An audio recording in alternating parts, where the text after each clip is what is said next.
day that Major Megan McClung was killed by an IED while riding in a Humvee was the tipping point for me.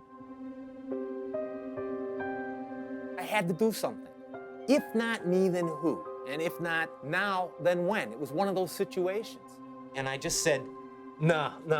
It doesn't matter what the consequences are, personal or otherwise, right? I said, this needs to be fixed.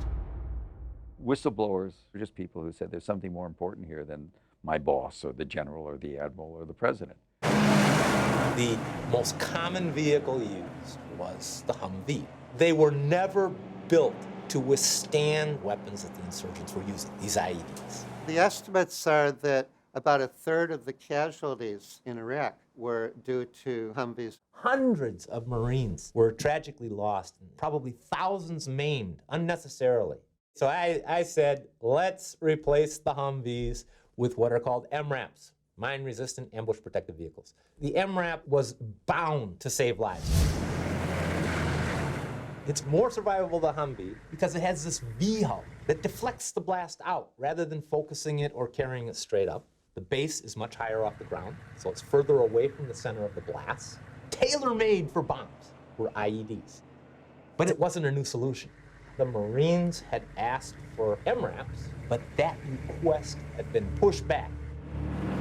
The Pentagon, intentionally or unintentionally, had preventively caused 19 months in delays, and that had a direct impact on lost lives, unnecessarily.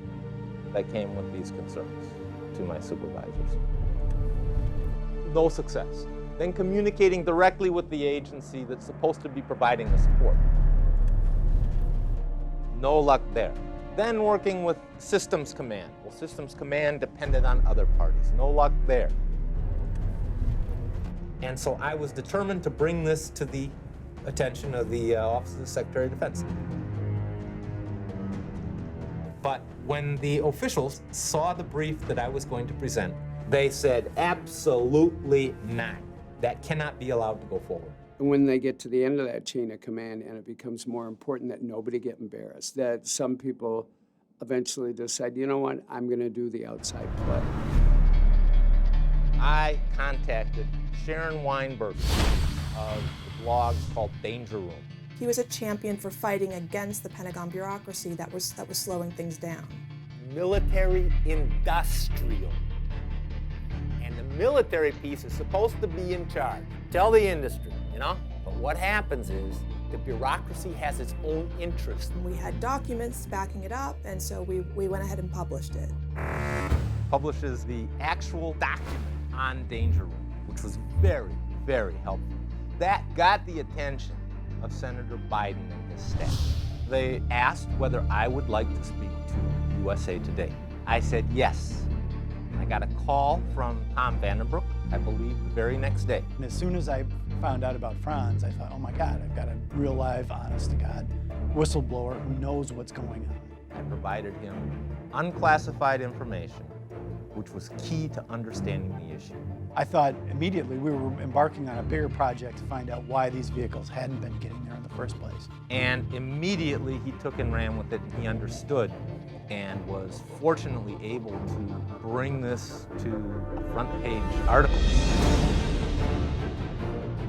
These have to be genuine, important issues that are being exposed. And in Franz's case, when you hear about decisions that are made that save thousands of lives, there's nothing more important than that. Now, a new Pentagon study. Are our troops getting what they need when they need it? Is the U.S. military shortchanging its troops? According to Franz Gayl, the Marine bureaucracy has continued to under-equip our troops for years. I contend that officials knowingly delayed or refused the provision of urgently requested capabilities like MRAP. Gayl says hundreds of troops have been killed. Delays in military They're not going to tell you bureaucracy. what's broken. And the only way to find that out is from people on the inside. So they couldn't allow something like this to happen again. Fight them with truth. That's what it's all about. Now it's in the press, and now the Commandant's getting asked about it during Senate Armed Services Committee testimony. Does the administration have a plan to replace each of those Humvees in Iraq with some variation of an MRAP? We don't have an answer right now on how long-term I think the MRAP is going to be. 2-3 days after actually my story had run on MRAPs, I was taken aside by a senior defense official who told me that my access was going to dry up for writing a story like that. It wasn't going to change the way I reported, but I thought it was interesting that, you know, someone at his level would take the time to make that threat. They were using all these personnel actions against me. I'm the substandard employee, bottom 3%, unreliable, untrustworthy, et cetera, et cetera. After investigations and after all these personnel actions and reprisals, I was placed on administrative leave.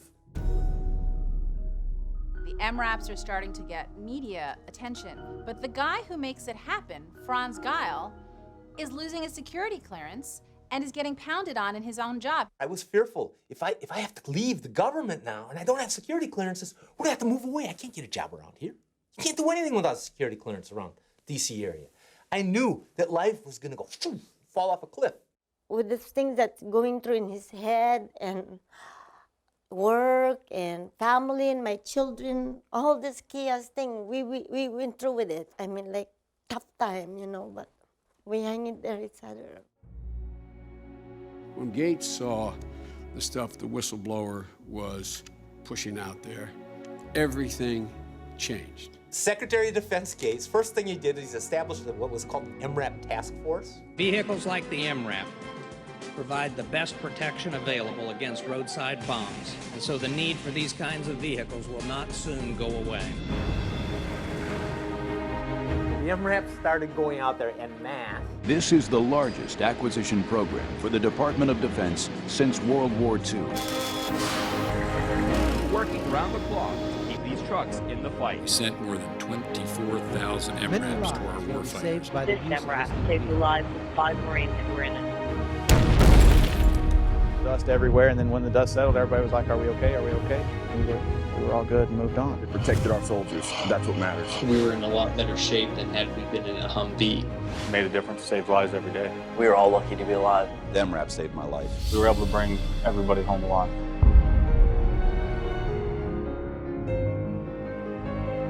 The number of deaths and maimings just plummeted.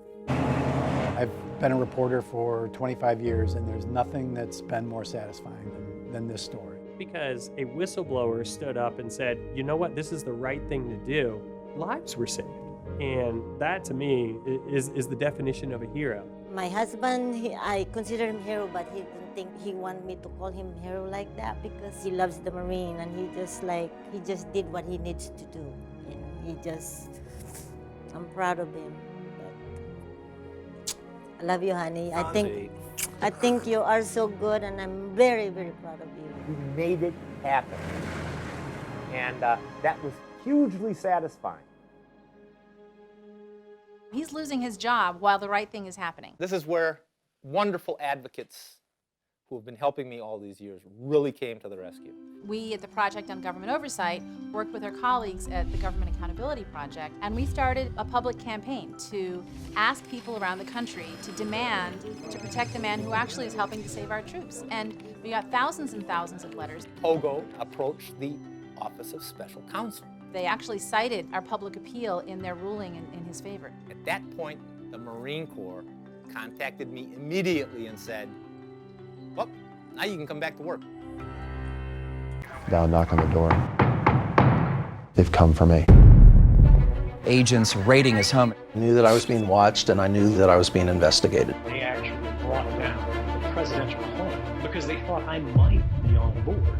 And there's no precedent. It never happened before. I remember telling my immediate supervisor, what are we doing? As here he is telling me, don't worry about it, and don't ask any more questions.